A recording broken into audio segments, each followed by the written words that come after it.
Hello and welcome to the Ice Guys. This is the show that takes you into the world of the National Hockey League. Every game, every day, from a betting perspective. With pro sports handicappers Ian Cameron, Alex P. Smith, and various guests from the world of hockey and sports betting. And now, here's your host, Ian Cameron.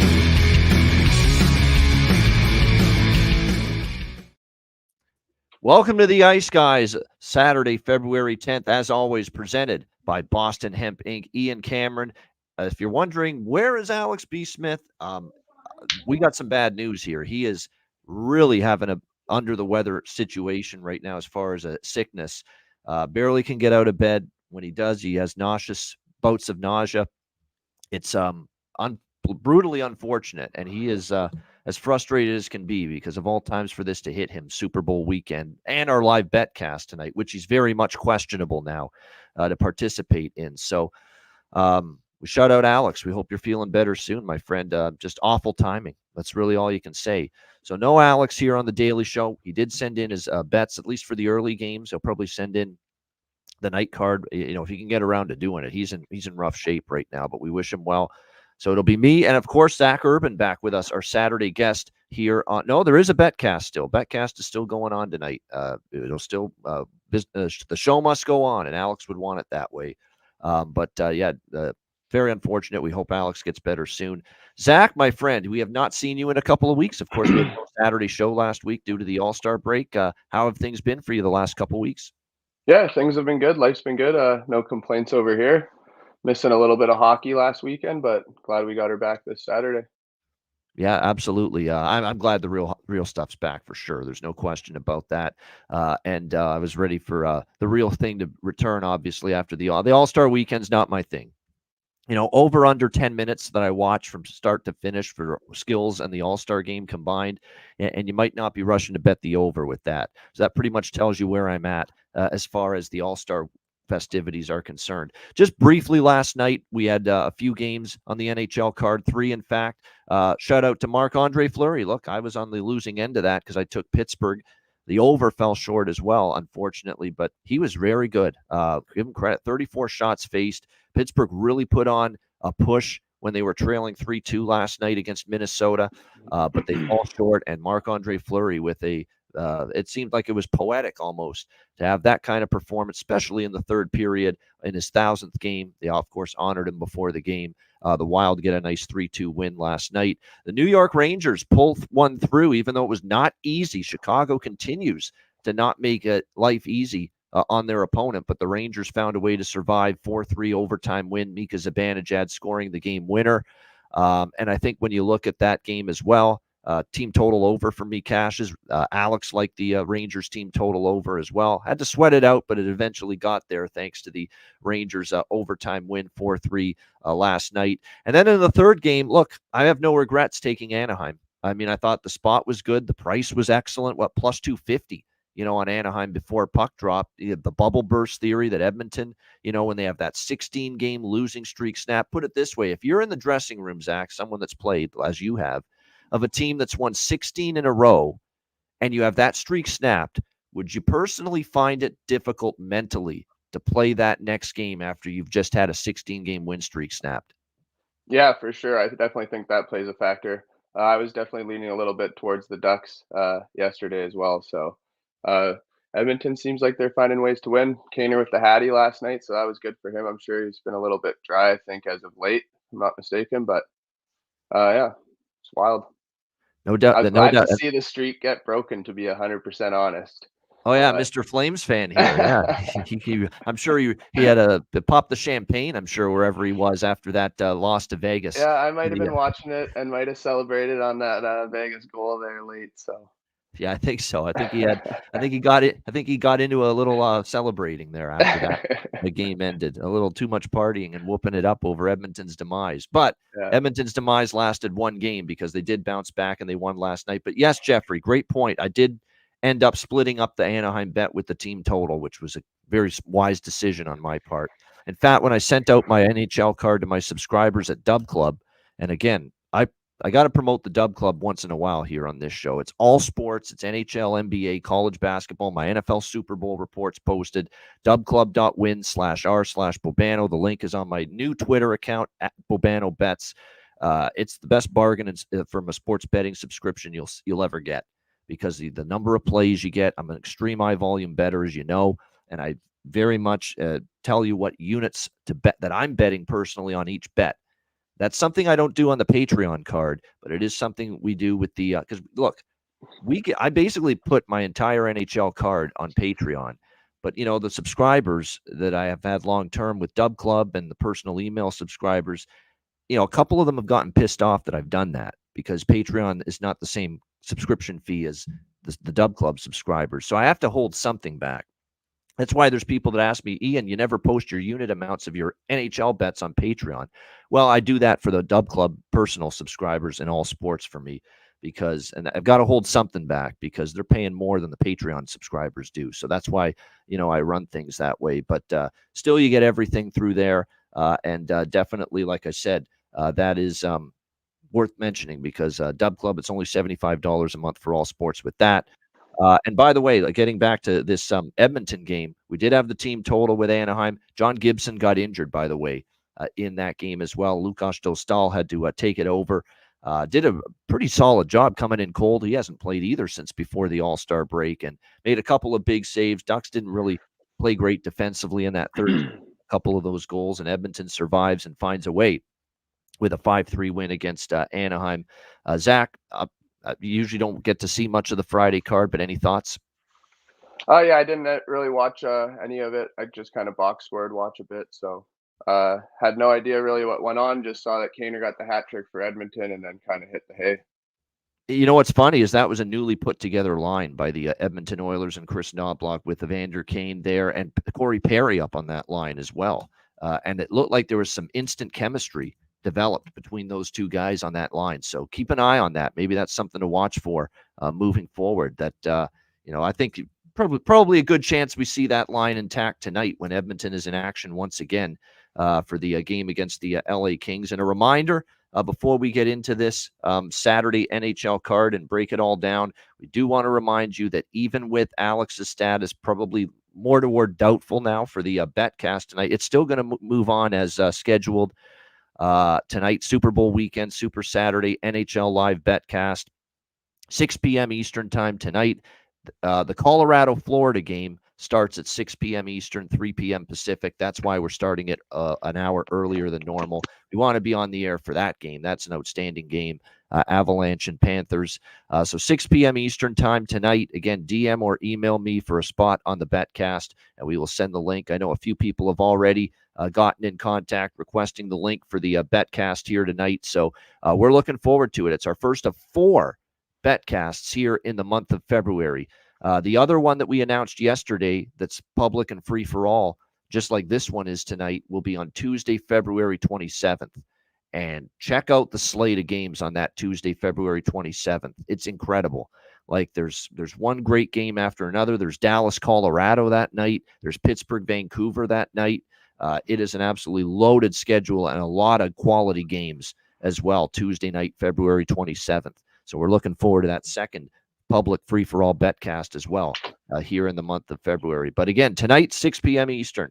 Make sure you're there for our Super Bowl weekend, Saturday night, Ice Guys Live Betcast. All right, let's get into this card. It is 13 games deep, and we will begin with the first of a whopping 5 afternoon games here taking place, and 4 of them all start about an hour from now, less than an hour from now at 1 p.m. Eastern, including the St. Louis Blues taking on the Buffalo Sabres.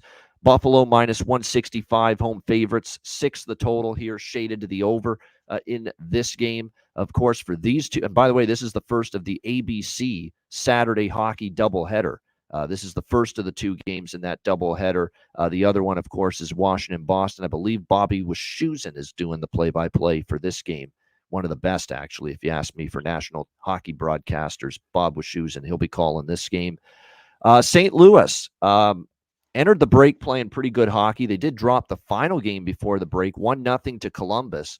Remember, that spot was a little tricky for them. They had the great road trip beating Calgary, Vancouver, Seattle, the overtime win against LA, and then they just hit a wall. That whole game was miserable. It was one of the worst games I've seen all year, that Jackets-Blues game right before the All-Star break. And sure enough, it ended up being a 1-0 victory for Columbus. It was a terrible hockey game. I wish I hadn't spent a minute watching it, quite honestly. Yes, it is. This one's a free-for-all public betcast, Nate. It's not Patreon exclusive, this one tonight. So you definitely can join us if you like. Yeah, this is interesting here. Blues were playing good hockey, 5-1 entering the break, but does the break disrupt their momentum? We've seen instances of that, Zach. We saw Florida lose the first game out of the break against the Flyers when they were rolling going into the break. Meanwhile, the Flyers sucked going into the break, and sometimes the break can be a reset button for you, especially when you're not playing well. Flyers now have won 2 in a row, coming out of the break after not playing well. They beat the Penguins and the Jets this week. So, I'd be worried about backing a team like St. Louis that was playing well going into the break, and it's very difficult to get that rhythm and get that momentum back, when you've been off for this kind of period of time. That being said, do you want to lay $1.65 with Buffalo? I don't. Now, I know they showed a little bit better, in the later part of January, toward the end of the break. They are a 4-3 team in their last 7 games, so they have played a little bit better. Problem is, you look at the wins, 2 of them were against the lowly San Jose Sharks. 1 of them was against Chicago, and the other was against LA, with LA at their most vulnerable, struggling mightily at the time the Sabres played LA and beat them. So how much do you want to make of that Sabres 4-3 here in the last 7 games? Not a whole lot of quality victories, if you know what I mean, on that resume. Joel Hofer in net for St. Louis here. Ukko-Pekka Luukkonen in goal for the Sabres. I do like the draw a little bit here. I do think it could be a pretty competitive game. And even more than that, what I'm interested in here for this game is we have seen this a lot here. We've done these Saturday shows, and we've seen a good amount of afternoon early start games on these Saturdays. We're seeing a lot of first period overs hitting in these early games. Okay, we're seeing a lot of them. A lot of these early games that are going over in the first period. Last week, or I should say 2 weeks ago, 3 weeks ago, and I know Matt Robinson, when he was on the show, brought this up once, that we've seen a lot of first period overs in these early afternoon games on a Saturday. This one definitely fits the criteria of a first period over, which I do like. Over 1.5 minus 125 first period. I also like the full game over 6 here, minus 118 with the Blues and the Sabres. Definitely an over series history. How about 8 straight to the over between these two teams? Perfect. 8-0 over the total in the last 8 meetings between the St. Louis Blues and Buffalo Sabres. I mean, 4-3, 5-2, 5-1, 5-3, 6-2, 6-2, 5-3, 6-4. I mean, it's been definitely over Palooza, if you will, for when these two teams go head-to-head. Plus, it's the first game post All-Star break for both teams. You haven't seen, actually, Buffalo did play February 6th. For St. Louis, it's the first game before the break. Could see some sloppy play here. Would not surprise me in the least. So I do like over here 6 in this game. Again, that series history, 8 straight between these two teams have gone over the total. Zach, what are you liking here? First game of the Saturday slate here, St. Louis, Buffalo. Yeah, I definitely think you got to jump on that full game over. Like you said, 8-0 is pretty convincing. I think the last matchup was like 6-4. I can't remember who won, but I'm going to jump on, I think, also a little St. Louis Blues plus 1.5 and tag it with over 2.5 goals for them. Brings you up to a little plus value. Little 2-game parlay on that one just to start off the day for me is what I'm thinking. All right, there we go. Nothing wrong. Just to get dip the toe in the water, if you will, to start Hopefully the day. St. Louis isn't too sloppy, but I don't know. Never trust Buffalo. Well, not at that price. You give me Buffalo at something a little bit more value than that. Definitely not at minus 165 am I interested here as far as the Sabres are concerned. And really, I mean, other than Justin Falk and Perunovic on the blue line for St. Louis, it's not like there's a ton of injuries. So I'm just a little perplexed that Buffalo, I know, and look, I think a lot of it is the betting markets reacting to St. Louis playing their first game. Okay, that's been a lot of teams. And you match up a team that's played one game since the break against a team that hasn't played since the break. The team that hasn't played has not done well. I still remember the Vegas-Arizona game just a couple days ago. There's been multiple instances of it. The Rangers, when they beat Tampa Bay, Rangers had played already. Tampa Bay hadn't played since the break, and the Rangers beat them. So, again, I think when you look at this here, definitely towards there's definitely an advantage for the team that's gotten a game under their belt since the All-Star break, which in this case is Buffalo. That being said, I think the prices climbed too high for anyone interested in the Sabres. I mean, minus 165, it's hard to find the value you like there. Someone's asking you, Zach, can you say what you liked again in that game? Yeah, I had St. Louis plus 1.5, and then team total over 2.5 goals for. It brings you up to about a plus 100 on that 2-game parlay. SGP, yeah, SGP, St. Louis plus 1.5, and then the team total there on the Blues. All right, Vancouver and Detroit. This is a good matchup here because Red Wings are actually playing some really good hockey, and of course we know Vancouver's atop the West and looking to bounce back after the loss to Boston the other night. Canucks minus 140, road favorite, 6.5 the total here in this game. The Detroit Red Wings, like I said, they were playing really well going into the All-Star break. 6-2 was the record for Detroit going into the All-Star break. But again, this team has not played since January the 31st. So you're talking about a 10-plus day, hiatus for this team and layoff. You worry about their effectiveness. So again, we've got one of these matchups once again where we've got a team that's played since the break, Vancouver, facing a team that hasn't played since the break, Detroit. Usually that's advantage Vancouver. That's usually advantage for the team that has played since the break. It's not only that as to why I think Vancouver's probably in a good spot here. It's probably also because, look, you get this team's best effort off a loss, and you've gotten it repeatedly over and over again this year. This team has not lost back-to-back games since mid-November. They have been absolute monsters, absolute money in the bank coming off a loss. You know they're not happy with the sloppiness of the shutout loss to Boston and the couple of short-handed goals they gave up to the Bruins in that game. So when I look at this, Vancouver's almost an auto for me now when they're coming off a loss, as long as the price is reasonable. And I was able to get a minus 128 a little bit earlier at Betano, the Ontario sports book. It's climbed a little bit since then, minus 135, minus 140 is what we're seeing with the Canucks, but I laid it with Vancouver.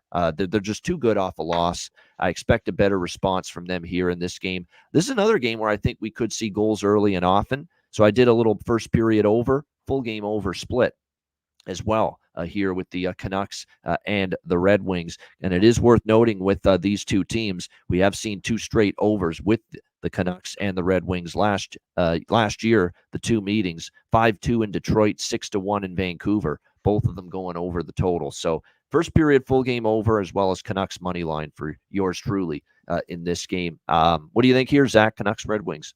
One of my good friends is a Wings fan, so he sent me this morning, and it's just Dylan Larkin is currently on a 12-game point streak, longest in the NHL. Red Wings have allowed 3 goals or less in 11 of their last 13 games. Detroit is 10-3-2 in their last 15, and Kane's playing in his 1200th game today. So those things scare me a little bit, and I understand Vancouver's coming off of a loss and how good they are, but maybe this could be a little bit of a downfall for their season on that road trip and set them back a little bit. Who knows? So honestly, I'm kind of staying away from the game. I'm just going to watch this one. I'm going to the game next Thursday in Vancouver against the Wings. So I'm excited for that one. But I think I'll probably just put maybe some money on Kane for anytime point, something like that, and just watch the game and enjoy it. But I hope it's a good, entertaining game, and maybe even lean a little bit towards overtime live if the game's kind of panning out that way. I think it's a tricky game. I really do like Vancouver's just been money for me off a loss. That's why I'm on Vancouver. Absolutely. Are there concerns? Yes. Detroit's a good team. Detroit's played well going into the break, and Detroit's played Vancouver very well in recent games as well. The head-to-head series has actually favored the Red Wings. So it's not a slam dunk by any stretch of the imagination for Vancouver, but we've just seen it every time from this group. Yeah. They're just so good. When they play badly, they reflect on it.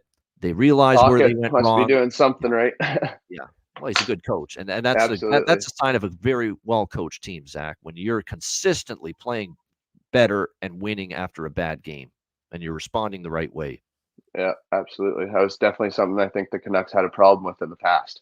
Just like those Zach Urban hockey teams when he played the game. They always responded after a bad game, right? Always. Right? One way or another. Yeah, right? Dear. Yeah, because of the track record's been so strong, Canucks here. Yeah, minus 1 Like I say, it's minus. You can still actually find some minus 135. So, like I say, Canucks money line and the split between the first and period and full game over for me in that one. All right, Calgary and the New York Islanders next up.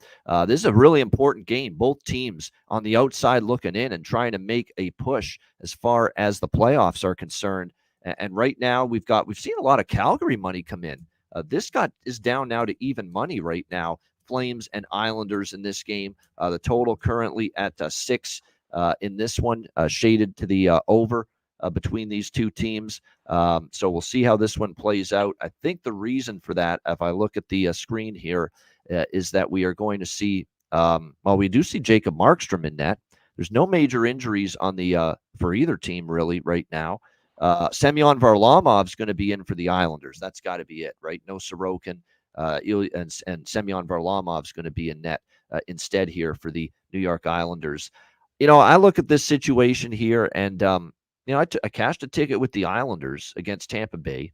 They're 2-0 since the break. So is Calgary. I mean, Calgary beat New Jersey and Boston since the break, so it's not easy to choose between them. But I really like the Islanders with what they're doing right now, and now that it's minus 110, I think that's value on the Islanders at home here. An early start game. It's going to be harder on the Calgary body clock. And I know that sounds like a bit of a contradiction because I like Vancouver in the other game. You could say it's hard on their body clock too, but they're off a loss. Calgary's off a satisfying win against New Jersey, and now they play an Islanders team that is used to playing some of these earlier afternoon games on their body clock. Third road game in 4 or 5 days now for Calgary. A little bit of a trickier spot at this point in time.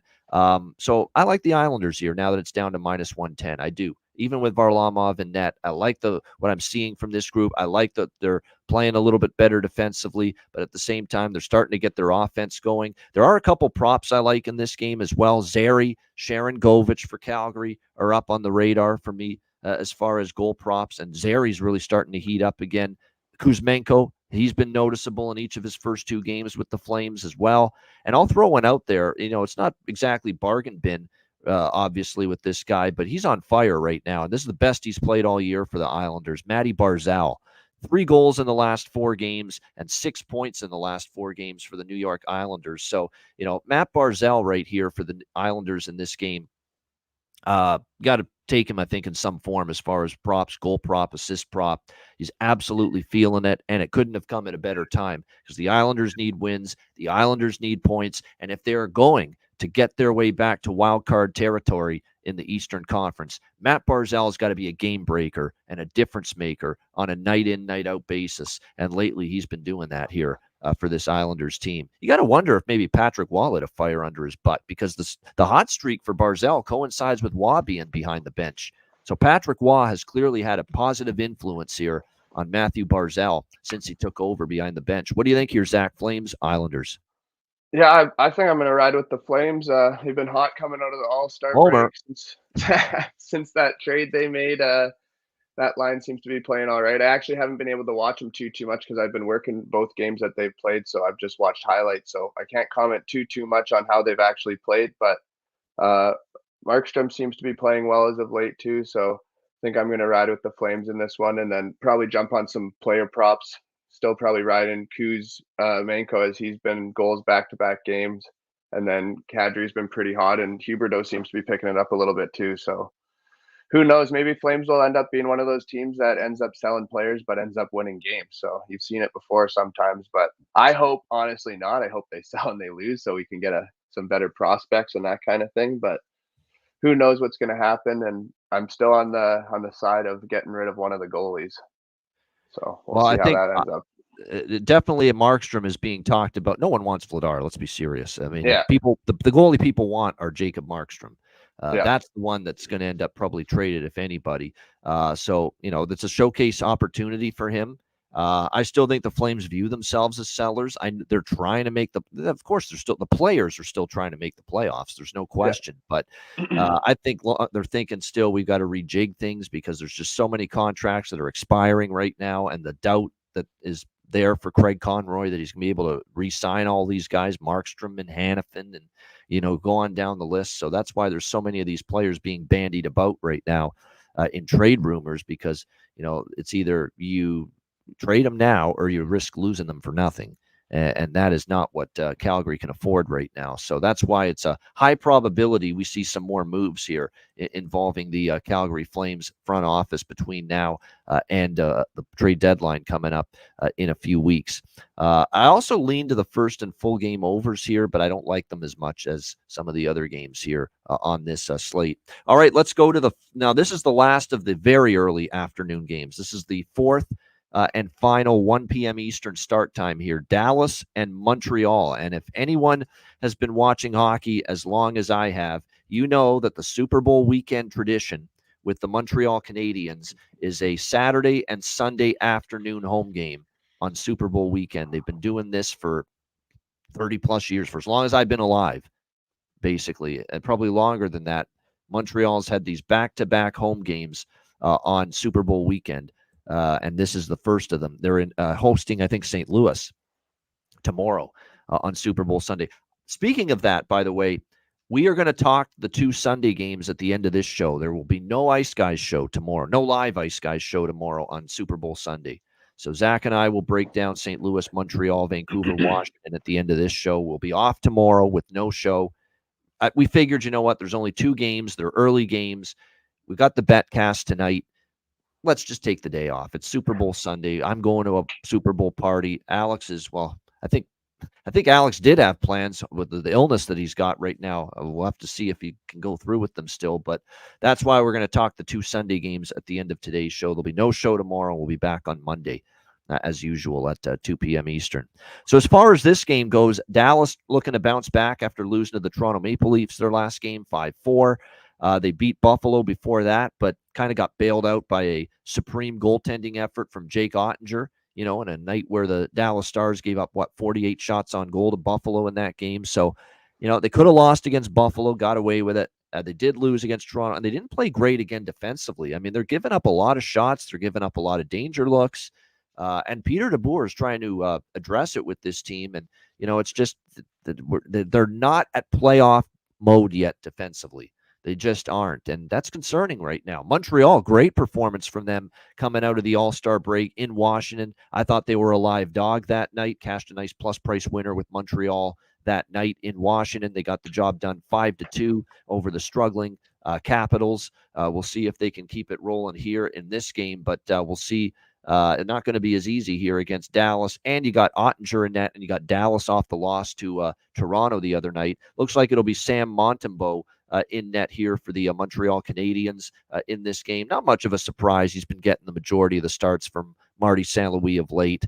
It looks like tonight, of course, yes, now post Sean Monahan trade before the All-Star break, the lines look a little bit different. It's Caulfield, Suzuki, and Slavkovsky still on the top line. Pearson, Evans, and Anderson, your second line. Yoel Armia, Alex Newhook, Raphael, Harvey, Pinard, your third line right now for Montreal. So, you're going to need your top 6 to come through because there's not a lot of offensive depth as much now in that third and that fourth line since the trade. So keep an eye on that. You're going to need Pearson, Evans, and Anderson to chip in. And obviously there's a lot of weight on the shoulders of Caulfield, Suzuki, and Slavkovsky, which is a very good line right now.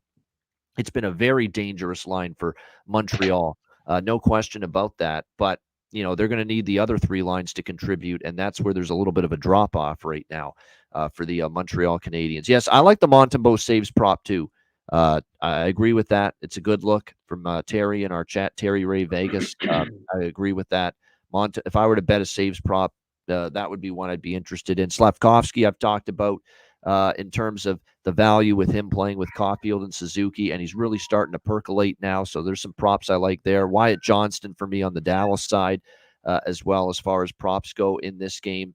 No question about that. Some good, Wyatt Johnston's almost automatic right now with just how consistent he's been since he's been playing up in that top 6 forward role. There are 3 bets I like in this game. I like Dallas in the first period puck line. I think this is the time to strike. Dallas has not always gotten off to great starts, but they pounce on a Montreal team that I don't believe historically, with all these annual Saturday, Sunday Super Bowl weekend home games, if I'm not mistaken, long-term, their record in these home games isn't that great, Montreal.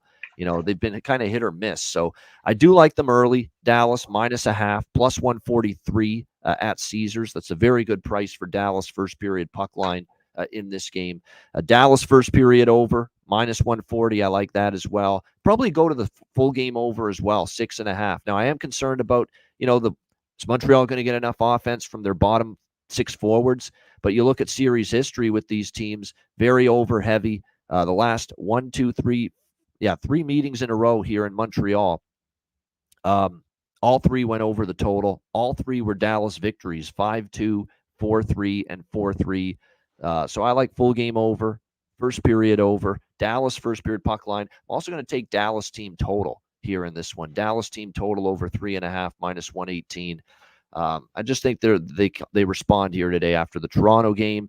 Plus, I don't think they were thrilled with the performance against Buffalo, even though they won. It was really only because it was the Jake Ottinger, the Otter show, if you want to call it that. So I think Dallas doesn't take Montreal lightly here, gets the job done. So we've got those Dallas bets, first period puck line and team total over. And we also have first period over, full game over in this one. Zach, what do you think here? Stars, Canadiens. Yeah, I'm with you pretty much the same here on Dallas first period, and then Dallas regulation is what I'm kind of going with here. So I like where your head's at as well. I think Dallas is going to come out good, and I think Montreal will lay an egg. The one I like the most is that first period puck line price. I think plus 138, or actually no, plus 143 at Caesars for Dallas -0.5 in the first period is a really good look. And I do think this is going to be, I think, finally a time for them to have a good start. They kind of have been, just gliding their way into games lately without playing their best hockey in the first 20 minutes. And that was especially the case against Toronto the other night, where they didn't have a very good first period. So I expect a better start to this game, and DeBoer to have this team at attention right from the opening puck drop this afternoon. All right, the final game of the afternoon slate. It is the second ABC game for their Saturday hockey doubleheader. Boston Bruins hosting the Washington Capitals. We've got the Bruins, big home favorites, as you would expect, -270 home favorites in this game. The total 5.5 shaded to the over in this matchup. Of course, this is Sean McDonough, Ray Ferraro, Emily Kaplan, your A-team, calling it for ABC this afternoon. But you know what? Boston, great job by them. The Bruin fans are tough as fuck on their team. They booed Boston off the ice when they lost to Calgary in the first game. Yeah, there you go. Calgary went in there, beat Boston. Calgary played so well, and Boston was so off their game that night, and they were off their game, that Bruins fans booed them off the ice at TD Garden. Clearly, the Bruins did not take kindly to that, because I thought they played a whale of a game, outstanding game against one of the best teams in the NHL, the Vancouver Canucks. It was a great bounce-back performance from Boston, both ends of the ice, special teams domination over Vancouver, especially with the 2 shorthanded goals and a 4-0 win against the Canucks in that game. Now, there is a concern after a huge win like that. There's a bit of a letdown. I just don't think Washington's good enough to do anything about it right now. This is finally a team that's playing like the Washington I was expecting all season. They're in the tank right now, 6 straight losses. They can't keep the puck out of their own net. They really can't keep the puck out of their own net. 5 of the last 6 games that they've lost, they've lost 6 in a row. The last 5 losses, this team has given up a grand total of 25 goals in those 5 games. So they're giving up an average of 5 goals per game right now, the Washington Capitals. So their defense has totally, disappeared. Their goaltending is struggling. Kemper hasn't been reliable all year, but they were bailed out because Charlie Lindgren all of a sudden stepped up earlier in the season and played well, while he's now all of a sudden fallen apart. He has not played well, Charlie Lindgren, in recent games for the Washington Capitals. So they're in a bit of a conundrum here, Spencer Carberry. Kemper hasn't been right all year. Lindgren has finally hit the shits, and he's not playing well for the last several starts. So who do you turn to where you have confidence now that you're going to get the key save when you need it? If you're Spencer Carberry, the head coach of this Washington Capitals team, I'm not so sure who you have faith in right now for this group. So we'll see how this game plays out. But when I look at it here, if Boston's even slightly, got their ball on taking care of business here, and they're on the ball today, they're taking care of business. they should take care of Washington here in this game. It's a struggling Capitals team. The only question is, how do you want to go about betting this thing? I'm going to look at 5.5. I'm going to go first period and full game over here in this game between the Caps and the Bruins. Washington's an over machine right now. Why? Because they just can't keep the puck out of their own net. And they can score a little bit. They've scored 3-2, 4-2, and 2 in the last 5 games. So there is some offense from the Capitals, but they just cannot play. They're not getting any defense right now. Goaltending has struggled.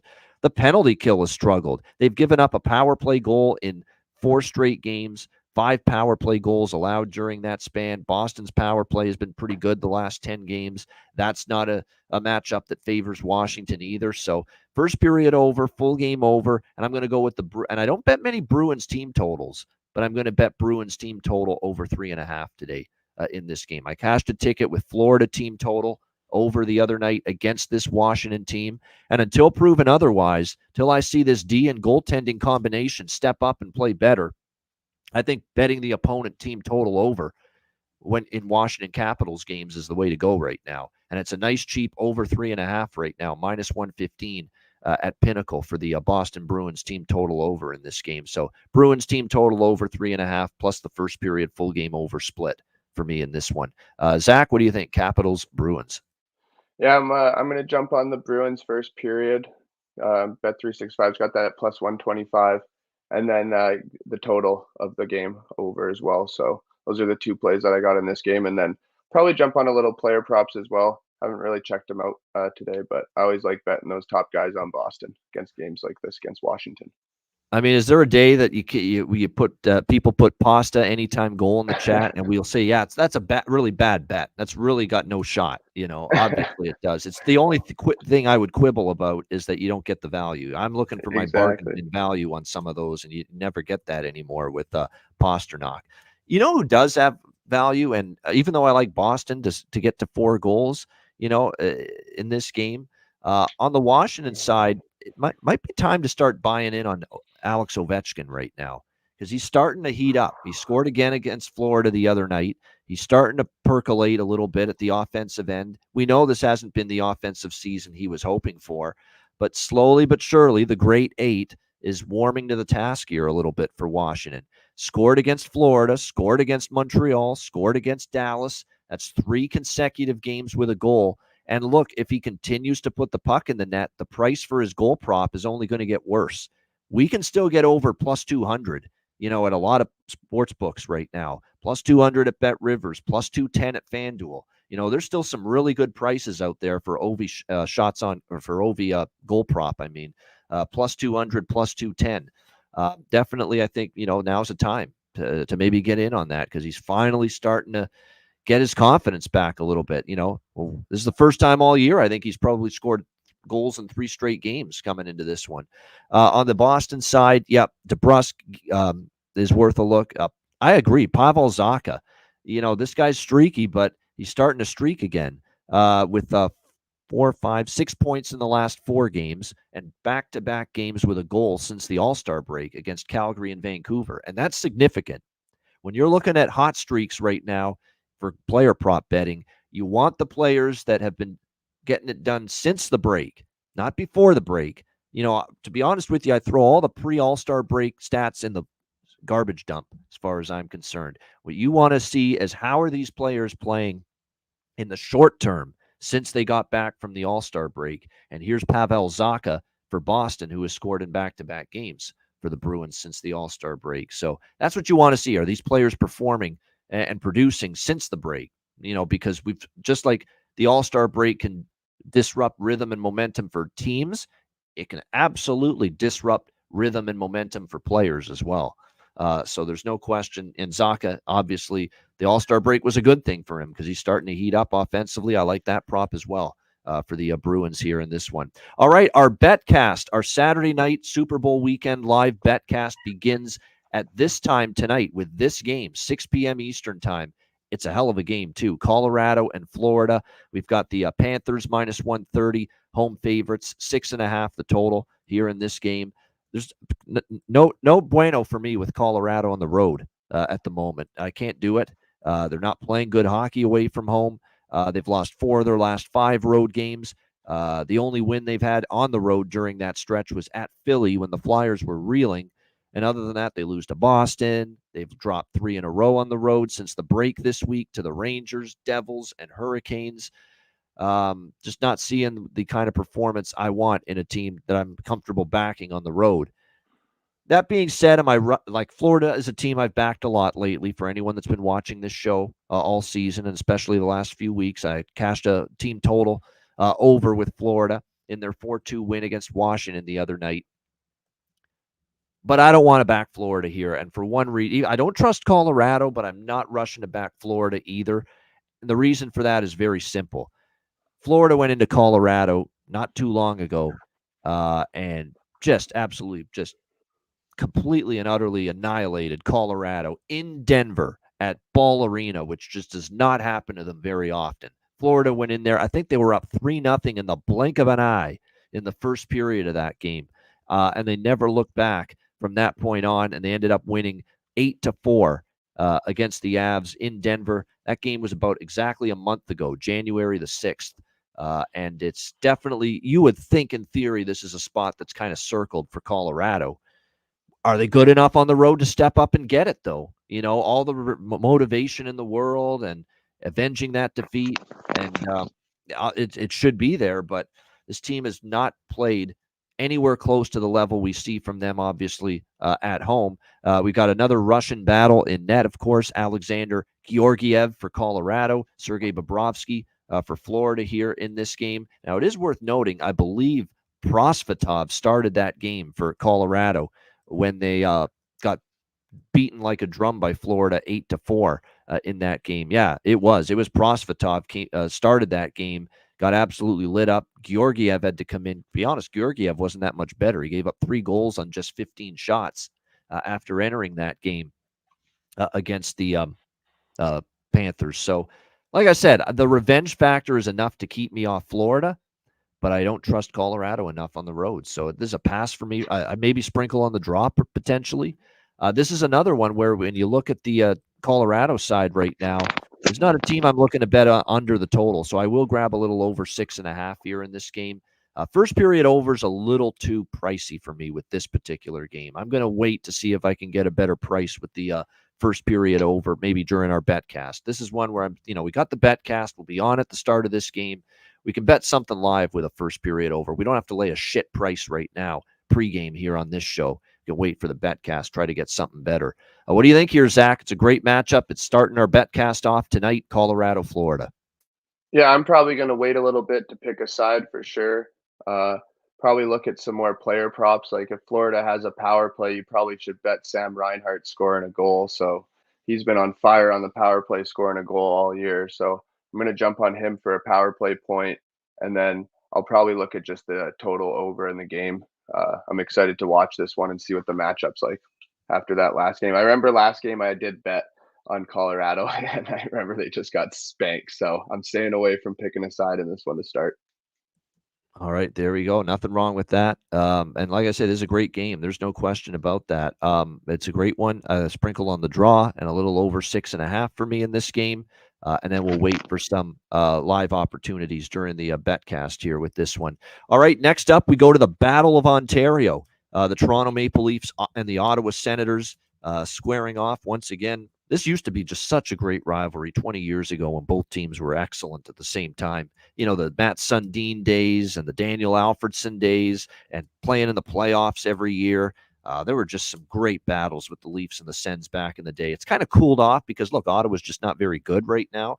But once Ottawa gets good again, and we're hoping that soon, we thought maybe this year, but hasn't happened. But that rivalry will be bumping again, no question. Leafs -135, road favorites, 6.5 the total. We've got another case here of a team playing their first game with a long layoff following the break, and that is Ottawa. We have not seen them play since January 31st. A 3-2 overtime win in Detroit against the Red Wings. So this is a very long layoff for this Senators team going into this matchup. Toronto, meanwhile, with a bounce back for them. They lost to the Islanders out of the break, but they beat Dallas 5-4 the other night. We'll see if they can keep the train rolling here in this game tonight against the Ottawa Senators. We've seen a very weird series history where the road team is dominated. Pretty crazy to see that. Ottawa's winning in Toronto, and Toronto's winning in Ottawa. That's the way it's gone. Ottawa's beaten Toronto 3 straight times at Scotiabank Arena in Toronto, and Toronto has beaten Ottawa now 4 straight times here in Ottawa. So this has definitely been a road series type of history here between these two teams. And what we usually do see from these two teams as well is usually, for the most part, a lot of offense. Now, the one exception was there was a 3-0 win for Toronto against Ottawa in April last year. But other than that, 6-2, 5-4, 6-3, 4-3, seen a lot of goals here between these two teams. I like Toronto here, but I like Toronto more in the first period. What I'm going to take here in this game more, because I think the layoff matters for the Leafs. Toronto's owned Ottawa here in this building, and not just on the ice, they own the crowd as well. If you ever watch a recent Leafs Senators game in Ottawa, like, it is 50-50, if not maybe even 60-40 Leaf fans. Like, Leaf fans, it sometimes looks like they outnumber Senator fans in their own building. That's how many Leaf fans are there in Ottawa for these games. So it's no wonder Toronto's had a nice run of it in Ottawa. I like Toronto, and I'm going to go with the same bet that I made in the Dallas game with the Stars. First period puck line, -0.5. You can get +168 at Pinnacle with Leafs first period puck line. That's a fucking hell of a price right there. +168, Leafs first period puck line. Get the lead in the first 20 minutes. Ottawa hasn't played in 10 days, just about. Leafs play well in this building.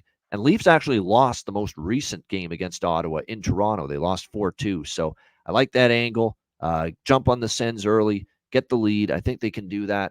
So Leafs first period puck line -0.5. And like I said, I wouldn't talk anyone out of first period. I'm going to sprinkle on first period over, first period both teams to score, and full game over. But I'm going to just sprinkle because we're on the Betcast. If it starts slow as far as scoring is concerned, we can always add on with better numbers and better prices in game tonight during the Betcast. What do you think here, Battle of Ontario, Zach? Yeah, hopefully it's a good game and they start getting some more of that rivalry type hockey back that we saw in the past. So I'm going to sprinkle a little bit on overtime in this one. So that's kind of where my head's at. More or less hope that happens. But other than that, I'm kind of staying away from picking a side as per usual this morning. But I'm going to sprinkle a little overtime. Yeah, nothing wrong with that. A little bit of overtime here for Zach. I'm going to keep. I talk about Pinto all the time when it comes to props, and it's not just because he's got the betting. He's in the game. Yeah, exactly. It's but no, he's playing better for Ottawa. Toronto, I think I'm almost like I've been betting these guys like Matthew Nyes and Nick Robertson and saying, there's value on these guys. None of these guys are scoring. All the scoring lately has been Matthews and Marner and Nylander and all the big guns. Marner, Tavares. I mean, they're not getting as much lately from the bottom forwards. And so I'm a little hesitant to keep betting these props with these guys that have the value for the Toronto Maple Leafs because, right now they are just they're getting all their offense, it seems, lately from their big top players, not so much from down the lineup. All right, we've got the Pittsburgh Penguins and the Winnipeg Jets next up. Winnipeg -150, home favorites, 5.5 the total in this game. All right, I'm drawing a line in the sand here with this hockey game tonight. If this bet does not win for me tonight involving a game with the Pittsburgh Penguins, we're not betting Penguin games, at least from a side perspective, for some time. I took Winnipeg against this Pittsburgh team earlier this week in Pittsburgh. Of course, they got shut out. I go with Pittsburgh last night. I back them against the Minnesota Wild, and they end up losing 3-2 last night to the Wild. Sure enough, I'm going against Pittsburgh tonight on the back-to-back against a Winnipeg team that just got shut out by this team, blanked by this Pittsburgh team earlier this week. Look, maybe Winnipeg's going to go on a big free fall, maybe. And if they lose tonight, it's really time to start getting worried because this has all the makings of this should be a show up and show out spot for the Winnipeg Jets. You've lost 2 in a row. You've looked awful in these games against the Flyers and the Penguins. You lost to this Penguins team just a few days ago. You're now getting them back at home and catching the Penguins on a back-to-back on the road, coming off a night where they honored one of their former teammates, Marc-Andre Fleury. If you can't win this game, you might be fucked. Seriously, if you're the Winnipeg Jets, you might be really at the point where it's time to, I don't want to say sheer full-on panic, but my goodness, if you don't win tonight, it's the alarm bells are going to just start chiming even louder for the Winnipeg Jets right now as to what's going on at this point in time. So I'm going to go with Winnipeg here. I'm going to lay the money line. I'm not screwing around. No fancy schmancy shit. Just minus 150 on the money line. Minus 1.5. You could if you want some more value. I'm just going to go with minus 150 money line. And I'm also going to add to that first period puck line for the Winnipeg Jets here as well tonight, because that start against Philadelphia on Thursday night down 3 Cobb in the opening 20 minutes was an absolute disgrace. You've got to have a better start than that. I think they know that. They know the first period did them in against the Flyers the other night. I expect something a lot better in the opening 20 minutes tonight from this Jets team. So this is it's a first period puck line kind of day for me. I think this is the third first period puck line that I'm on. Dallas, Toronto, and now I'm on it here with Winnipeg, -0.5, plus 168 here with the Winnipeg Jets first period puck line. It's their spot. It's a clear spot to bet Winnipeg. And if they don't get it done tonight, then it's time to reevaluate where they're at right now. It's supposed to be still one of the better teams in the Western Conference. There's no excuses. Monahan now is maybe it's the curse of Monahan. And I don't like that guy at playoff time. He's done nothing, zero in the playoffs for anybody in the past. And he shows up now and they can't win all of a sudden. So what's going on with that? But, he's been integrated at least for a couple of games. We'll see. But, there's a Winnipeg spot. I'll give them one more chance. And if they fuck around and lose tonight, then we got to reevaluate where they're at the moment. What do you think here in this one, Zach? Penguins, Jets. Yeah, this one's a little scary for sure. Like Pittsburgh, it seems like almost every game in their mind, they probably have to win. And they're coming off a tough loss last night. So I'm going to go with both teams to score in the first.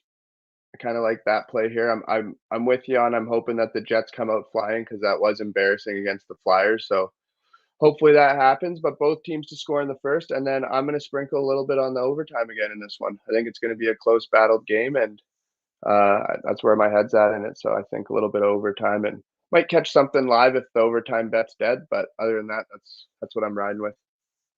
And let's not forget, for as good as Tristan Jarry's had an up and down, inconsistent season, there would be nothing more that would exemplify Tristan Jarry's season than him shutting out Winnipeg in Pittsburgh earlier this week and then coming back tonight and getting lit up, giving up like 5 or 6 goals, which, could happen. That's what Tristan Jarry is capable of. He's got zero consistency right now at this point in time for the Penguins. So, like I say, it's a Winnipeg spot. Home run spot. It's a home run spot, win or lose. Like, this is just, everything is set up perfectly. It's a short turnaround revenge spot. You're at home. You're catching the Penguins on a back-to-back on the road here. Get the fucking job done, Bonus, Scheifele, and crew, and Monahan. Time for you to do something too. Let's go. Velarde, it's time for you to step up. You've gone a little quiet here these last few games too. So let's see if the Jets can finally get that jet back going in a upward trajectory here tonight against the Pittsburgh Penguins in this game. All right, Tampa Bay and Columbus. We've got the Lightning minus 175 road favorites. The total 6.5 here in this game. My goodness, you won't catch me laying minus 170 on the road with Tampa Bay right now. Not a chance in hell is that going to happen. But do we have enough confidence in Columbus right here to maybe hang around and pull off the upset? One thing, again, that concerns me here is another one of these situations where we have Tampa Bay that's now played 2 games since the break, and we have not seen Columbus since before the All-Star break, January 30th, with a 1-0 win against St. Louis. It's the only thing that's making me hesitant with the Columbus Blue Jackets here in this game and taking the plus 150 with them. It's the layoff situation. And the layoff situation has not been good to teams when they play an opponent that's already played a game or 2 since the break. It's the only thing that I have a reservation about taking Columbus. It's certainly not laying minus 170 with Tampa Bay. I have no problem fading Tampa Bay right now on the road, laying a price like this. A 10-17 record on the road this season for the Tampa Bay Lightning. It looks like for goaltending for this game tonight, as I check out the latest updates here with that, hit the refresh button. By the way, Hellebuck's in for Winnipeg. Martin Jones, by the way, is in net for the Leafs, not Ilya Samsonov tonight. Jonas Korpisalo for the Senators. I still think they can. I still like. It doesn't change my opinion on the Leafs' first period puck line. I still like that. I definitely like the overs there, but as well. And again, Jones hasn't played in a while, so I think it makes the overs maybe more appealing in that game.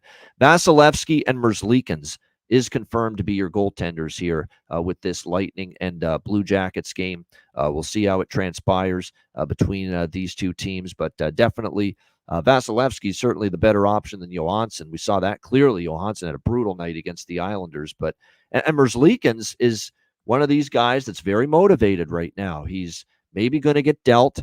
He's trying to showcase what he can do. He had an excellent performance in his last start before the break against St. Louis, a 21 save shutout. He's actually played a little bit better lately for this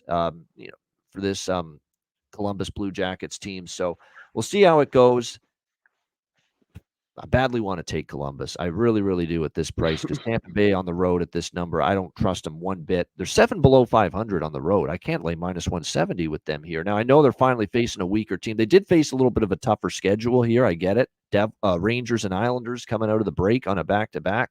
Both of those teams are better than Columbus, but that's still a Tampa Bay team that's got just too many problems playing on the road this season for me to endorse them at that price. I lean Columbus, but I think I might wait to the Betcast tonight, see how the game starts out, make a decision, maybe jump in live on Columbus at some point during the game. What do you think here in this one, Zach? Tampa Bay, Columbus. Yeah, you're definitely steering me a little bit away from Tampa, and I kind of promised myself I wouldn't bet Tampa on the road anymore this year, but I feel like this is a play where I want to bet Tampa on the road this year, so I'm going to take them in regulation. Brings it down to about a minus 110, I think. That's it for me on this one. So I'm going to take them minus 110 regulation. All right, there you go. Tampa in regulation. Yeah, Shinikov, absolutely. Keep rolling with Shinikov. Wings are up 1-0. Wow, look at that already. Yep, Red Wings striking early against the Vancouver Canucks. We're on Vancouver, but again, that we're also on first period over and full game over. Yep. So it's kind of like a good news, bad news with that Canucks Red Wings start. It's early though. It's very early. Detroit's very good at home. So it's not going to be slam dunk necessarily for the Vancouver Canucks, but yes, 1-0 Red Wings there in that game. All right, next up, we continue along here on this slate. We'll see if let me just update the marquee there. The draw actually is something I might jump in on that Tampa game. I might get there with the draw. I could see that game being maybe one that goes past regulation. So I do lean draw on that game. I lean Columbus, but I'm going to wait to see if I can find a better price during the Betcast tonight.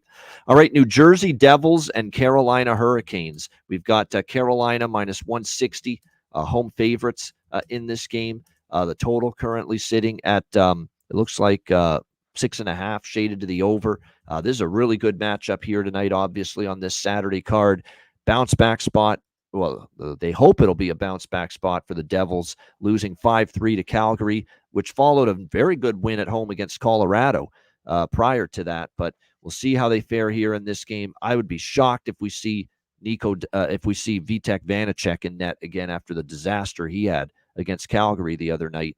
I would expect Nico Daws to get this start for the Devils here. It's already been confirmed Pyotr Kochetkov will be in net here for the Hurricanes once again tonight. Svechnikov, upper body injury, still battling that, but he is upgraded to a game-time decision here tonight and might make his return against the Devils. So keep an eye on that. We might see an Andrei Svechnikov sighting here in this game. So keep an eye on that. But, as far as this one goes with the Devils and the Hurricanes, I like Nico Daws a little bit more than Vanacek right now. No doubt. Carolina's playing well, though. 4 of their last 5. They lost to Vancouver coming out of the break, but bounced back with a 5-2 win against Colorado. As I mentioned, New Jersey's 1-1 out of the break. We have seen some competitive games between these two teams. Of course, they met in the postseason last year in the second round, and it ended up being a nice victory in the second round for the Carolina Hurricanes there. We'll see if they can keep the ball rolling here in this one tonight. But 3-2, 3-2, 6-1, the last 3 victories for the Carolina Hurricanes in the series history. Although earlier this year, they played just a few weeks ago here in Carolina. It was 3-2 Carolina, pretty close game. We'll see how it goes. But right now, I actually don't mind taking a shot here with the Devils plus 140 in this price range. I know Carolina's playing well, but Nico Dawes, looking to play well here. He's been a little bit more reliable than Vitek Vanacek lately. Not easy to go against Carolina, but it kind of feels like after shitting the bed against Calgary, you still have at least Jack Hughes back in the lineup, and we talk about how better that the Devils have been with him in the lineup. So I don't mind taking a shot here. Devils plus 140. I lean to the full game over, but what I like more is first period over and first period both teams to score. I definitely think that's got potential tonight. Carolina's kind of trending towards seeing a lot of goals early in these games lately. Carolina. Look at the Colorado and Vancouver game this week. First period over and both teams to score. Cashed in both of those games. New Jersey against Colorado, first period and both teams to score, hit. New Jersey against Calgary, first period and both teams to score, hit. So both of these teams are 2-0, first period over, 2-0, first period, both teams to score in their first two games since the All-Star break. So that's what I'm rocking with here. First period over, first period, both teams to score, Devils and Hurricanes. Zach, what do you think here, New Jersey, Carolina? Yeah, I'm hoping it's going to be a good, entertaining game. I like the matchup, one that I was kind of excited about when I saw the card today. I think I'm going to jump on the over on this one, wait for a live bet to pick a side. Not really sure how this one's going to pan out. Hopefully Jack Hughes can get going again for the Devils. It's good for the game. Like to see the Devils get rolling a little bit, make that Eastern Conference more interesting, see the Leafs lose a little bit more. So that's where my head's at. All right, good stuff indeed. By the way, there are a few goals in these early games already. Red Wings, as we mentioned, 1-0 against Vancouver. Flames have just scored. That'll make Zach happy, our resident Flames fan. 1-0 over the Islanders. We thought we had a goal with Dallas, but it was taken off the board. It's still scoreless there with the I'm just seeing. Yeah, it is. It's still scoreless there with the Stars and the Canadiens. So we got 4 early games, and of course we got Washington, Boston. Standalone game at 3:30 p.m. Eastern. And then we join you tonight at 6 p.m. Eastern with the Betcast, which we are looking forward to. Props in this game. Jesper Bratt heating up. I like Dawson Mercer. I think he stepped his game up recently as well for this Devils team. For Carolina, Bunting is heating up.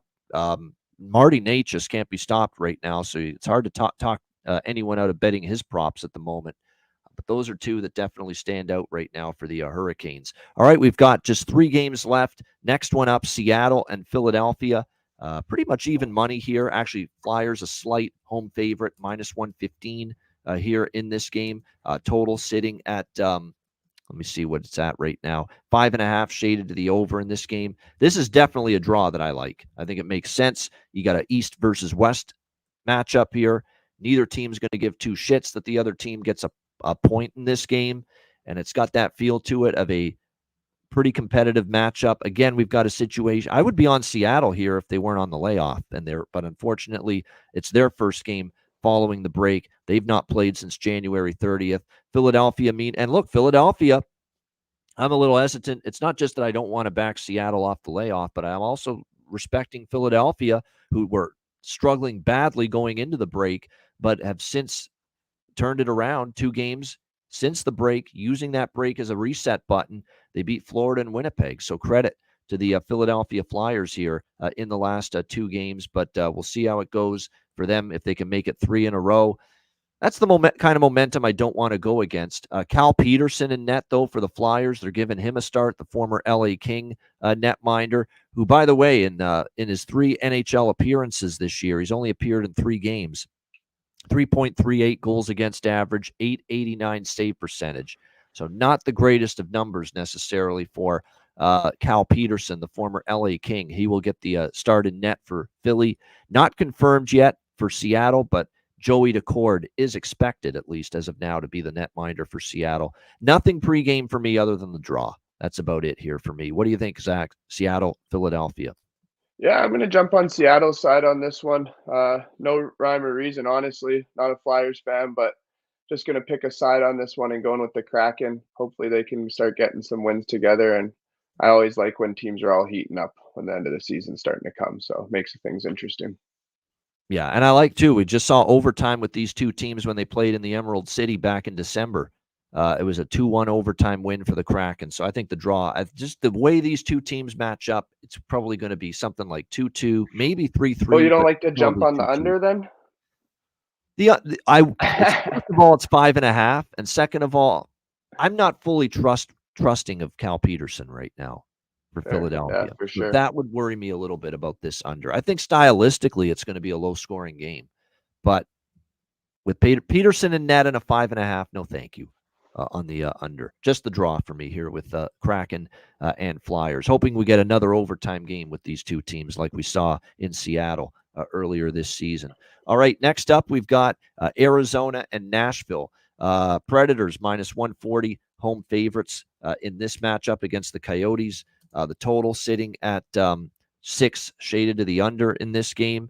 Arizona, of course, they went through exactly the concerns I have with these teams that are coming back from the break and playing a team that's already played. And they found out the hard way against Vegas the other night. Vegas had played against Edmonton and beat the Oilers. And Arizona's playing their first game after the break. And Arizona just was not ready. You could tell one team had played a game following the break, the other team hadn't. And the team that played the game already since the break dominated that first period against Arizona like Vegas did. They hung on in the end. Arizona did make a later push, but 3-2 Vegas the other night and a loss for Arizona against the Golden Knights. They'll look to bounce back. Nashville, on the other hand, they haven't played since before the break, January 31st, a 4-2 home loss to the LA Kings. We'll see if they can bounce back, but right now, when you look at this situation, this is a really tricky game, quite honestly, because I lean Arizona plus 120. I'm always interested in taking an underdog price with a team that's played a game since the break against the team with the long layoff, and that's Nashville. But it's also a team that struggled going into the layoff, Nashville. They lost 3 in a row, and you know how that can work sometimes. The long layoff, and you're struggling going into the break, and you come out of the break, you play better. You hit the reset button, you're focused. You want to get going again. I could see Nashville having that mindset tonight. So it's a tricky. I lean Arizona. I don't love it. I looked at the series history. I thought there'd be a really good draw bet here in this game, but suddenly we haven't seen Nashville go into overtime as much lately. Arizona's only had 1 overtime game in their last 10. We haven't seen an overtime game between these two teams in quite some time. So I'm lukewarm. Arizona and draw are the leans for me, but like I say, I'm very lukewarm on this game. What do you think here, Zach? Coyotes, Predators? Yeah, I'm going to side here with the Predators on this one. Kind of exactly what you were saying. They're struggling before the break, getting some time off. They're one of those teams that probably has the mindset that they got to win, 3 out of 4 games the rest of the way to kind of get in a good spot and be comfortable to get in. So big matchup here for them. So I think they're going to come out hot. I'm going to also take first period over in this one. So Predators regulation and first period over.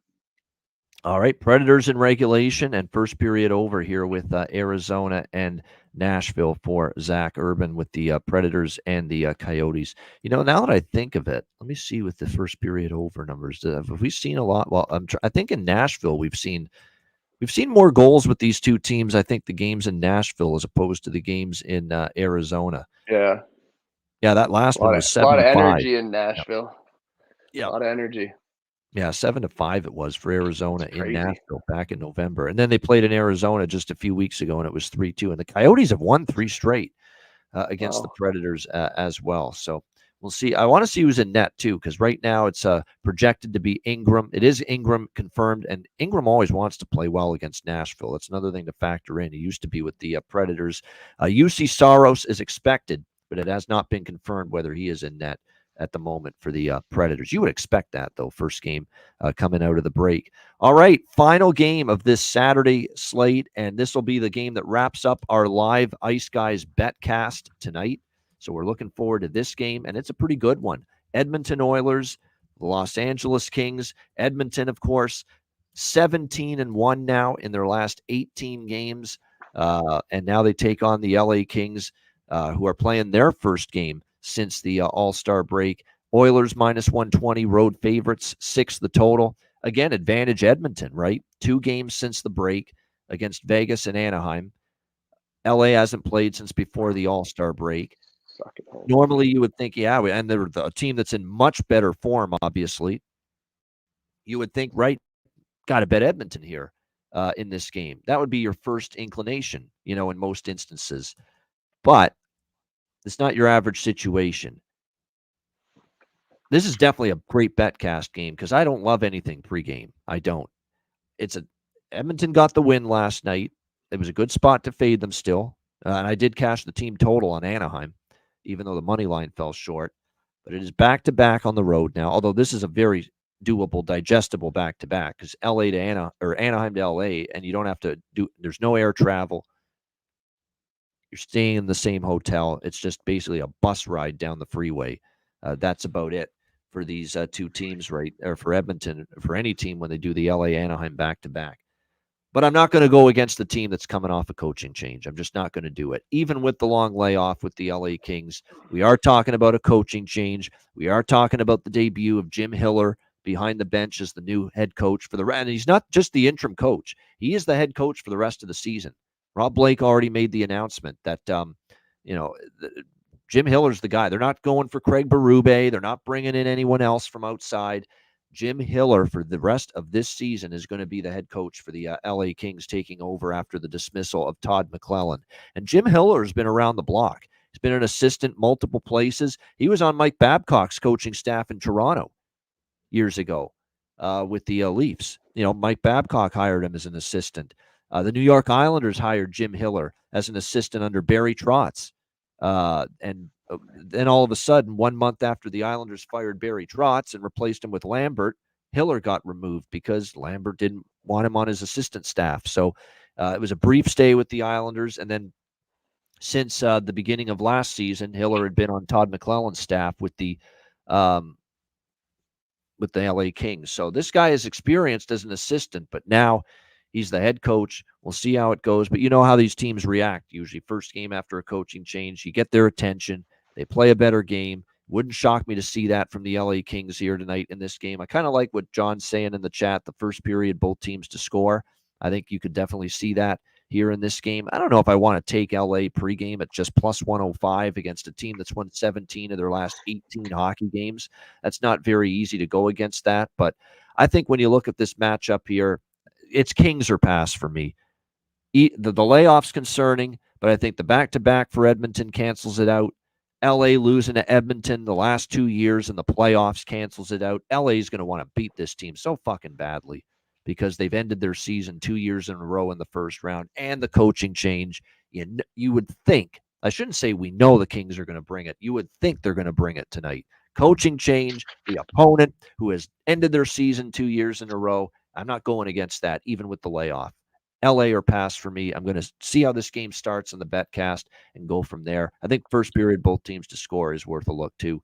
What do you think here in this one, Zach? Oilers, Kings. Yeah, I'm with you too at the LA or pass for sure on this one. If Edmonton comes out with a pretty convincing win, then maybe I'll be a little bit more believing after being 18-1. But I think with the coaching change and stuff, typically, teams come out pretty good and play pretty well. And, players have been calling out each other in that organization in the past couple of weeks too. So hopefully they're all on the same board now. And I'm thinking also maybe a little bit of that first period over as well. And then that's probably, I honestly am a little worried about the total in the whole game. I think that it might come out like hot start and then really settle in and slow down. But LA Kings are pass for me in this one. Yeah, I agree. You won't see me going against the coaching angle, hardly ever. I've got to have a really good reason to fade a team the first game after a coaching change. And I'll say this about LA. I mean, they did win their final game before the break against Nashville, 4-2, the final game with Todd McClellan before they fired him. So, they did actually get, at least some semblance of confidence, at least for one game back in their, back in their system before the break. Now they got the coaching change. And the one thing is they've had a few days to practice. So, like I say, I expect the energy to be strong from the LA Kings tonight. Will it be enough to win? That remains to be. You are talking about you're trying to beat a team that's won 17 of their last 18 games. So it's obviously not going to be an easy task, but I definitely think LA situationally is the only way I could bet this game from a side perspective. And again, that's going to wrap up the Betcast tonight, that Oilers-Kings game, which I'm very much looking forward to. Just like I am looking forward to the entire Betcast tonight. It's not looking at the moment like Alex will be with us tonight for the Betcast unless there's a magical cure or potion out there that cures whatever's ailing him right now. But I will be there. We'll have a bunch of our guests there. I think Tim York's joining us. Landon, Stars fan, is going to be on the Betcast again. He already emailed me asking for the link. So we're going to have a great turnout tonight for the live Betcast. We did this last year for the first time, a Super Bowl weekend Saturday Betcast, and we're doing it once again tonight, 6 p.m. Eastern for the start of the Colorado-Florida game. We're looking forward to it. Make sure you DM or email me for a spot on the Betcast, and I'll send you the StreamYard link for the Betcast before it begins, 6 p.m. Eastern time. Looking forward to it. Our Super Saturday Ice Guys live Betcast, 6 p.m. Eastern, right on through until the end of the night when the Oilers and the Kings game wraps up. So, and a big night ahead. Looking forward to that, and we hope you all join us either tuning in or joining us on the stream itself for the live Betcast tonight, beginning at 6 p.m. Eastern time. Also, patreon.com/iceguys, just $10 per month. Our daily sides, totals, and player props are posted there each and every day. Goalie charts, totals charts, and more. Oh, and also, of course, we've got bonus videos and content that we filmed during the All-Star break that's posted there. We're going to do a Q&A video in the near future that'll be posted for Patreon members exclusively on the page. Tons of bonus content, 2 Patreon exclusive live Betcasts coming up this month, dates to be determined. So make sure you don't miss any of that. And again, the $10 per month subscription goes a long way to supporting the show and keeping this show going in the long run. So make sure you sign up, patreon.com/iceguys, just $10 per month. And also check out the Ice Guys store. Get your Ice Guys gear and merch at iceguys.myspreadshop.com. All right, we will be back in a moment for Bargain Bin Special of the night and Best Bets to wrap up this edition of the show. But before we do that, of course, our daily sponsor now, Boston Hemp Inc. As always, it's time to hear.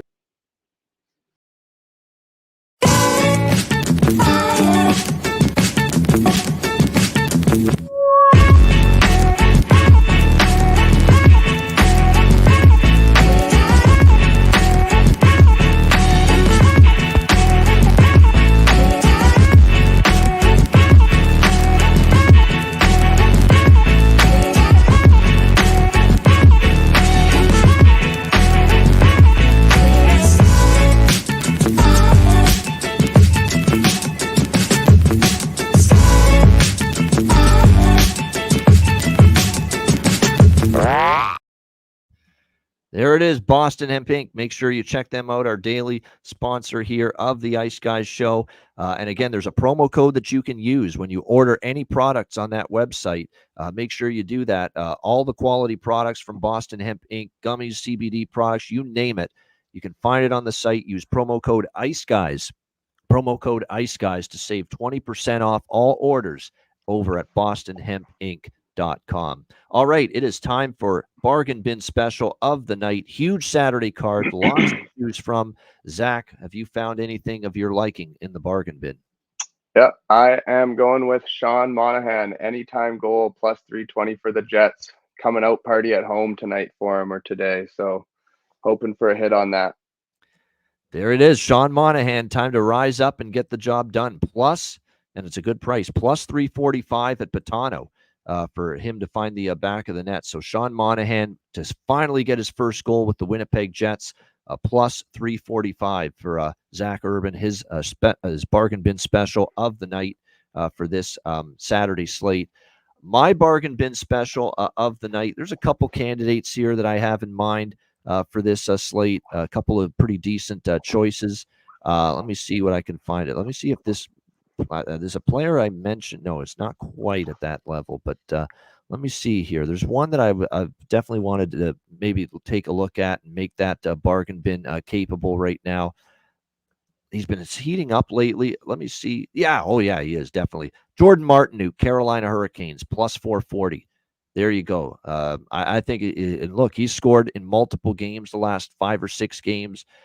getting opportunities, more opportunities up the lineup right now for Carolina. So let's go with Jordan Martinook, Carolina Hurricanes, plus 440 for my bargain bin special of the night here for this Saturday NHL card. No, a coming out party as far as fucking getting his offense going, man. Get your fucking head out of the gutter, man.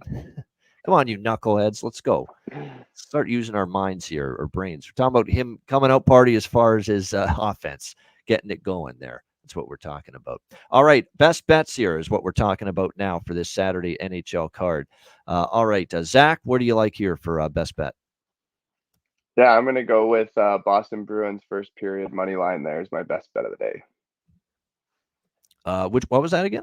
Boston Bruins first period money line. Okay, there you go. Boston Bruins and I like that. That's actually a good look, I think. Boston first period to get the job done. First period puck line, which you can get at looks like -0.5 at plus 130, plus 128 with Bruins first period puck line. So I like that quite a bit as well. I like the team total in that game on the Bruins over 3.5. So definitely looking forward to that game. That's the final game of the afternoon slate. So Bruins puck line for Zach Urban with his best bet. My best bet, I'm going to go to a puck line as well for my best bet. And this is it, Winnipeg. You don't do it. You don't show up early tonight in this game. We're going to have some issues. We're going to have to leave you alone for a while and abandon you and let you, toil in your own misery without stringing me along for the ride. So tonight, it sets up great. They got thumped by this team just a few days ago. Now they get them on a back-to-back on the road. Hellebuck in net. They need the win. They're back home. -0.5, plus 168. It's a great price. Winnipeg Jets first period puck line. -0.5, plus 168 against the Pittsburgh Penguins for my best bet here for this Saturday NHL card. That's a wrap for this show, but we are not done just yet. We've got the Betcast tonight, 6 p.m. Eastern. Make sure you're tuning in and joining us right here on the Ice Guys YouTube channel for that. Start of the Avs-Panthers game is when it begins. Make sure you join us. DM or email me for a spot on the Betcast, and we'll get you involved. Zach, some final words from you before we wrap it up. Yeah, I'm just excited for the slate today. Obviously, some games already underway. I think the Flames are still up 1-0, so good start to the day. Yeah, no doubt. It is a good start right there for the Calgary 1-1. Nope, that didn't Jinxed last. it. That is good. As much. There you go. 1-1 Islanders tie it. So there you go. That's good for the small little first period over shot I took in that game. Unfortunately, the other 1 o'clock games, we're still waiting for that second goal, and I don't think we're going to get it in Buffalo. So that's very, very disappointing. So it is what it is. We got a long day ahead. You can't let, wins or losses in the early part of the day get you too happy or too sad. It's a long day ahead. A lot of games and a lot of bets still to come. So pace yourselves, everybody. Just like we will try to do tonight during the Betcast, 6 p.m. Eastern time. Looking forward to that. Should be fun. We had a pretty good turnout Saturday night during the Super Bowl weekend last week. There you go. It's going to be still 1-0 Calgary. So it's over. They challenged it on offside, I think.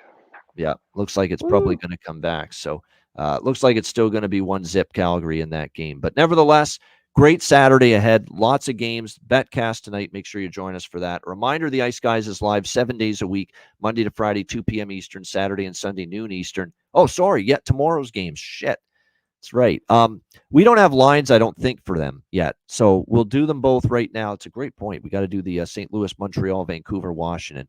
St. Louis, Montreal.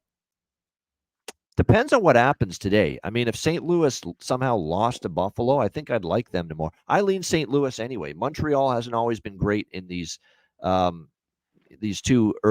Super Bowl weekend home games. They've not done great. I'm seeing DraftKings actually has this lineup, St. Louis and Montreal, as St. Louis -120 in this game against. If the price is that cheap on St. Louis tomorrow, I might back the Blues in that game. Keep in mind it'll be Binnington in that game, most likely, because they started Joel Hofer in net this afternoon against the Buffalo Sabres. So I would be leaning St. Louis, quite honestly, in that game there with the Blues and the Canadiens tomorrow. Zach, what's your first thoughts on that one there tomorrow on Sunday, St. Louis and Montreal? Yeah, I think if St. Louis comes out with the win today, I think they'll roll in and get another one tomorrow. So I'm going St. Louis either way, really, just like you. So not really a Habs fan, never have been. So hope they lose. Yeah, and I'd be leaning St. Louis there too in that one a little bit as well, and get the job done as a short road favorite. Again, I haven't.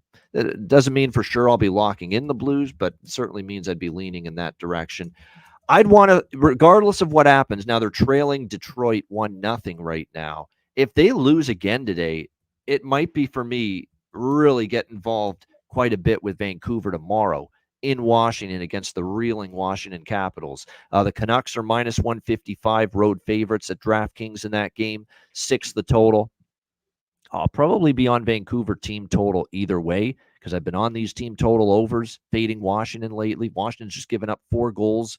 5 goals per game on average their last 5 games, but routinely they've been giving up at least 4 goals. But if Vancouver were to lose again today to Detroit and then roll into DC tomorrow afternoon on a 2-game losing streak, a very rare 2-game losing streak, I think that would make Vancouver even more appealing tomorrow in that game against Washington, because I get the tough spot, John. Is Washington good enough to take advantage of it? I don't think so right now with what I'm seeing from it's back-to-back for Washington too, because they're against Boston this afternoon. So I'll be on Canuck team total over for sure. This will be on my card. Whatever happens today it does not matter to this bet. I'll be on Canuck team total over for the Canucks in this game tomorrow, regardless. But I think it'll be an even stronger look if they lose again today to Detroit, because then they won't screw around and they won't mess around with Washington and take them for granted. They'll want to come out, take care of business, and take care of a team that's struggling right now. So right now, I'll probably be on Canucks team total over 3.5 in that game. What do you think here, Zach? Vancouver, Washington for Sunday. Yeah, I think if the the Canucks end up losing today to the Wings, they'll probably come out with a big win tomorrow. So I'm going to kind of wait and see the outcome of today's games. Demko is going to be in net tomorrow for the Canucks, I'm sure. Yeah. And I don't really have much confidence in Washington throughout this whole season. So I think Canucks probably either way with the outcome. Not even sure if I'll lay anything or not. We'll see what the value is come tomorrow. Yeah, because Casey DeSmith is in net this afternoon in the Motor City for Vancouver against Detroit. Yep. So that tells you right there, definitely we're going to see Thatcher Demko tomorrow in net for the Canucks. And like I said, it doesn't matter what Washington does today. It doesn't matter to me what Vancouver does this afternoon. That Canuck team total over 3.5, that will probably be on my card tomorrow for Super Bowl Sunday. All right, great stuff. That's the show now. Ready to wrap it up. And again, Betcast tonight, 6 p.m. Eastern. Make sure you join us for that. And a reminder, the Ice Guys, like I said, is live 7 days a week, Monday to Friday, 2 p.m. Eastern, Saturday and Sunday, noon Eastern. If you can't watch the show live, download the Ice Guys podcast in audio form on all major podcast platforms. For Zach Urban, I'm Ian Cameron. One more shout out to Alex B. Smith. Hope he feels better sooner rather than later. Awful timing for this to happen to him, but I know he'll pull through it like he always does. We will see you tonight. Enjoy the games and good luck. We will see you tonight, 6 p.m. Eastern time for the Super Saturday Super Bowl weekend Ice Guys Live Betcast. We'll see you later tonight for the Ice Guys Live Betcast right here on the Ice Guys.